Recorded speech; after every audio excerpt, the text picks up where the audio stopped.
পিছনে পিছনে পিছনে পিছনে পিছনে পিছনে আসছি রে। গাট কর গাট কর গাট কর গাট কর। কি বলবো বল? আরে কি করছিস? আর কি করছিস? হ্যাঁ গেট বন্ধ কর।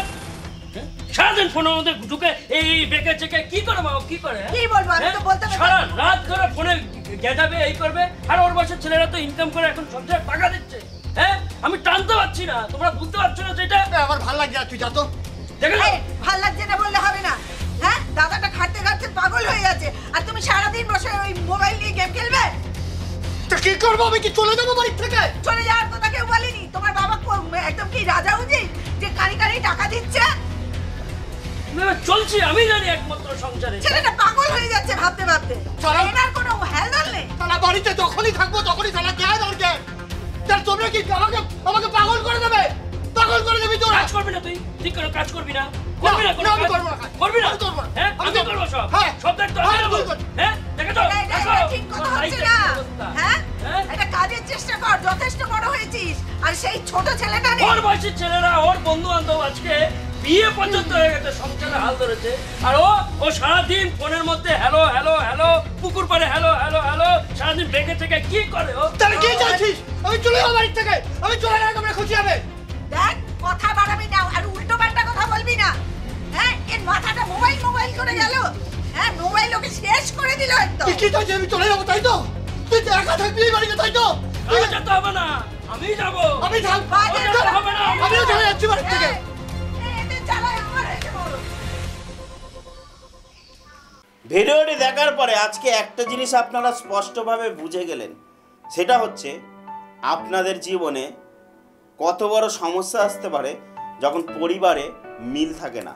নমস্কার বন্ধুরা, আমি শ্রীতনয়।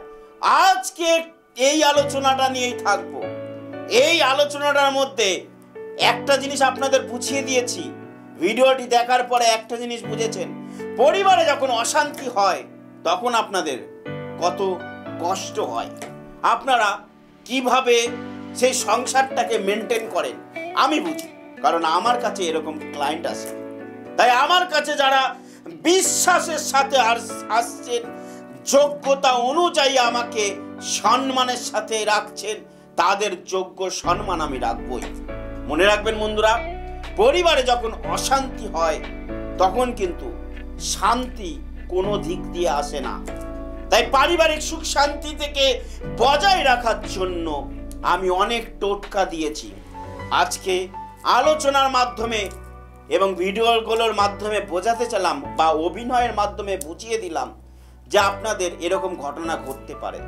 এরকম ঘটনার থেকে রেহাই পেতে গেলে একটাই কাজ, সেটা হচ্ছে স্কলে যাওয়া বুকিং নাম্বারটা নোট করে নিন, বুকিং করুন।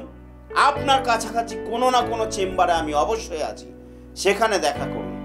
তাই ভিডিওটি ভালো লাগলে শেয়ার করুন এবং আপনারা ফলো বাটনে ক্লিক করে ফলো করে রাখুন এবং সাবস্ক্রাইব করুন, আপনাদের যাতে সবার আগে ভিডিওগুলো পৌঁছাতে পারে। তাই বন্ধুরা, এরকম আলোচনা নিয়ে আবারও হাজির থাকবো। ততক্ষণ ভালো থাকুন, সুস্থ থাকুন, নিজের পরিবারের খেয়াল রাখুন। জয় মাতা।